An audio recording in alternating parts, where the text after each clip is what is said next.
আজকে আমি কিভাবে মিষ্টি কুমড়া ভাজি করবো। আর এই মিষ্টি কুমড়া ভাজিটা এত মজা লাগে, রুটি দিয়ে খেলেও ভালো লাগে, ভাত দিয়েও খেতে ভালো লাগে। এই জন্য আজকে আমি কীভাবে মিষ্টি কুমড়া ভাজি করি সেটাই আপনাদের সাথে শেয়ার করবো। তো চলুন।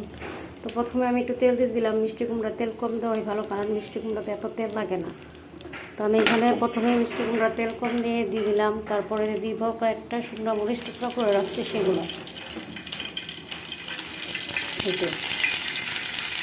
তারপরে দিব একটু পেঁয়াজ। মানে মিষ্টি কুমড়াতে এত কিছু পেঁয়াজ এত মশলা লাগে না। তো আমি কীভাবে বসাই সেটাই আপনাদের সাথে শেয়ার করবো। তো একটু আদা রসুন বাটা দিয়ে দিলাম, পরিমাণ মতো একটু লবণ দিয়ে দিলাম,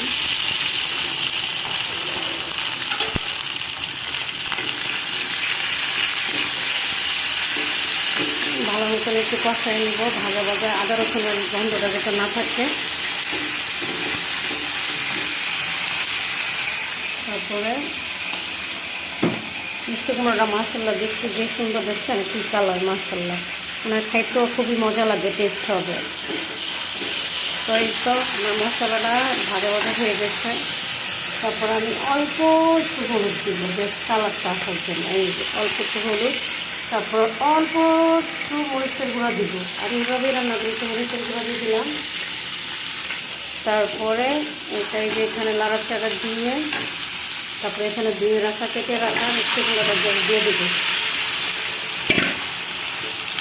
তা আমি এইভাবে মিষ্টি কুমড়াটা ভাজি করি। এইভাবে ভাজি করলে এত মজা লাগে, শুকনো মরিচের গাছ বা ওটার সাথে মিশে যায়। আদা রসুন দিলে আরও একটু ভালো লাগে। আর চিংড়ি মাছ দিলে তো আর কোনো কথাই নেই, খুব মজা লাগে। আর মিষ্টি কুমড়া একটু ঝোল ঝোল রান্না করলেও ভালো লাগে। আর বেশিরভাগ রুটি দিয়ে মিষ্টি কুমড়া খুব মজা লাগে। আর সকালে যেহেতু আমরা রুটি খাই, আর 2 বেলা রুটি খাই যেত, তাই ভাবলাম যে না, মিষ্টি কুমড়াটাই ভাজি করে ফেলি। তাই ভাবলাম যে আমি কীভাবে মিষ্টি কুমড়া ভাজি করি, তাই আপনাদের সাথে একটু শেয়ার করলাম। তো বাকিটা হওয়ার পরে দেখবেন যে কী মজা লাগে। আর আপনাদের যদি মিষ্টি কম হলে একটু সামান্য চিনি দিলে আরও ভালো লাগে। তো আমরা যেহেতু ডায়েট করতেছি, আমরা চিনি দিব না, বাট এমনিতেই করবো। তো দেখতে থাকেন, আশা করি মিষ্টি কুমড়াটা ভালো লাগবে। এটা কুমড়াটা বেশ পানি উঠে গেছে, এখন এটাতেই মানে সিদ্ধ হয়ে যাবে। মাশাআল্লাহ দেখছেন মিষ্টি কুমড়াটা একদম দেখতে যে সুন্দর হয়েছে। আমি একটু লবণ চেটে দিচ্ছি, এত মজা হয়েছে গাইস। মিষ্টি কুমড়াটাই দেখেন প্রায় সিদ্ধ হয়ে গেছে, এত ভালো মিষ্টি কুমড়ার জাতটা।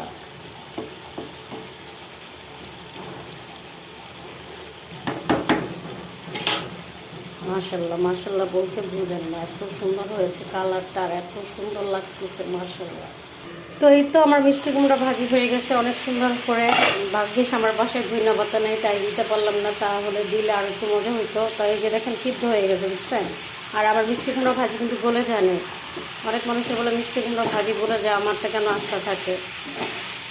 আমি নিজেও যাই না ভাই, আমারটা কেন আস্থা থাকে। হয়তো আপনারা পানি দিয়ে ফেলেন বেশি, হয়তো বা লাড়াচাড়া বেশি করানোর জন্য। তো এই তো আমার মিষ্টি কুমড়া ভাজিটা কেমন হয়েছে কমেন্ট করে জানাবেন। তো আজকে এই পর্যন্ত শেষ করলাম। ভালো থাকবেন। আর মিষ্টি কুমড়া ভাজি খেলে চলে আসবেন আমাদের বাসায়।